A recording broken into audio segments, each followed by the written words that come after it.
मैं और मेरा परिवार किसी का जमीन दखल नहीं करता, हम ही लोग का जमीन लोग दखल किए। राम सूरत राय जी मेरा जमीन लिखवा लिए हैं और राम सूरत राय जी हम लोगों को मारने की धमकी भी दे रहे लिखवा लिए हैं। तो मैं आपके चैनल के माध्यम से कहना चाहता हूँ, न उससे कभी हमारी बात होती है, न उसके दुकान पे जाते हैं, न कभी हम टोकते भी नहीं। और वो ये भी कहकर धमकी देकर हमको सामने में गए हुए हैं 12 बजे रात को कि पप्पू ठाकुर जहाँ भी नजर आ जाएगा रूनी सैदपुर या सीतामढ़ी के बीच में उसको हम देख लेंगे, जो जहाँ पर जाएगा वहाँ पर आरोप लगाया गया कि किसी के घर पर आपने दखल किया और जान से मारने की धमकी भी दी। मैं स्पष्ट कर देना चाहता हूं आपके चैनल के माध्यम से, और मेरा परिवार किसी का जमीन दखल नहीं करता, हम ही लोग का जमीन लोग दखल किए। कुछ माननीय भी हैं, वो भी दखल किए हुए हैं। वो जो लड़का बोल रहा है कि घर मेरा लिखवा लिए हैं, तो मैं आपके चैनल के माध्यम से कहना चाहता हूं, न उससे कभी हमारी बात होती है, न उसके दुकान पे जाते हैं, न कभी हम टोकते भी नहीं। अभी तक तो मेरा वो लगभग 10 साल के ऊपर हो गया रजिस्ट्री कराए हुए, मुझे लगता है 9 साल हो गया होगा, जमीन लिए हुए 10 साल हो गया होगा। तो ये मुजफ्फरपुर के अरविंद फुद्दार जी का जमीन था, उनसे मैंने जमीन लिया। वो लोग किराएदार थे, तो हमने कहा प्रपोजल दिया कि नया मकान बनाएंगे, तो उन्होंने कहा कि नहीं हम लोग, केस भी किया उन लोगों ने, बहुत जगह आवेदन दिए, सब जगह दिए, सब जगह से उनकी हार हुई। और निश्चित तौर पर कोर्ट में जो केस लड़ रहे थे जो व्यक्ति, वो सारे लोगों ने जमीन अपना मुझसे लिखवाया, पैसा भी दिया। और एक व्यक्ति ये मात्र बचा हुआ है। इसकी इच्छा होती है कि हम विधायक जी को ये बार बार चर्चा करेंगे तो विधायक जी हमको मंगनी में आराम में दे देंगे। तो कुछ नेता, पहले एक आरजेडी के नेता थे जो उनको लेकर के अपने आका के पास गए थे, फिर दूसरे वो और नेता जो है सीतामढ़ी धरना प्रदर्शन बहुत दिए, न सुनवाई हुआ तो मुजफ्फरपुर दिए, फिर शांत हो गए।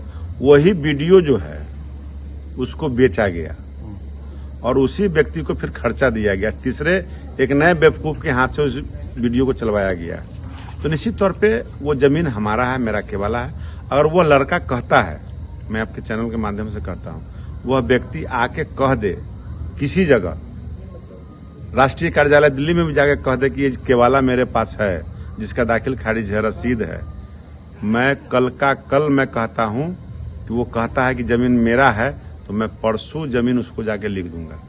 और नहीं तो अगर वो लड़का को जमीन चाहिए, अगर कागज नहीं है तो 2 दिन के बाद हमसे जमीन लिखवा ले, मैं उसको लिख दूंगा, लेकिन पैसा जो उचित मुआवजा उसको देना पड़ेगा। 9 साल पहले का मैटर है, तो क्या लगता है आपको अभी ये उठाया गया है, ऐसा क्यों? ये चुनाव है, मैंने कहा ना कि इसको 10 साल से उठाया जा रहा है।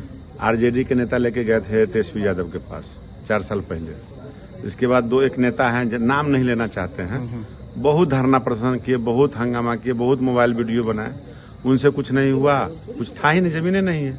तो फिर वो नया नेता वो पैदा लिया है मुजफ्फरपुर में, उसको ही वीडियो दिया गया, उस लड़के को पैसा दिया गया, मीडिया वाले को मैनेज किया गया और उसको चलवाया गया।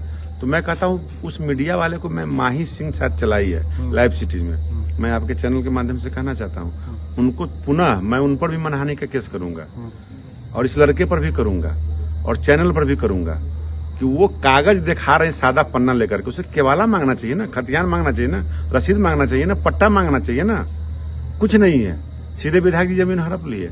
चरित्र हनन करने की बात है और चुनाव का टाइम है, तो ऐसे बीमारी उखड़ते रहता है। ये कौन है? तो फिर ये आदमी कौन है? ये आदमी जो कह रहा था वो नाई का काम करता है, वो दुकान चलाता है, उसका घर नहीं है, वो घर कहीं बगल में है और आज तक उसकी दुकान में, घर पे आज तक हम कभी नहीं गए। अगर कुछ है सबूत तो दिखा दे। अगर वो सबसे बड़ी बात है कि मोबाइल का रिकॉर्डिंग दिखा दे, कभी उससे बात हुआ हो, कभी उसके दुकान पे रुके हो, कभी टोके हो, कभी नहीं। तो धमकी दिए आप? अरे क्या कीजिएगा, कहावत है, बहुत बहुत कहावत है, लेकिन अब इसका जो मन है कि इनके चरित्र का हनन करेंगे तो डर के मारे आगे कंप्रोमाइज कर लेंगे। रामसूत्र डरने उड़ने वाला नहीं है। जमीन कागज से होता है, खतियान से होता है, नक्शा से होता है, केवाला से होता है। तुम्हारे पास कोई सबूत हो तो तुम किसी को भी दिखा दो, आज तुमको कोई डर भय नहीं है। तुम अगर चाहते हो तो हमको वहीं बुला लो, हम वहीं देख लेंगे तुमसे।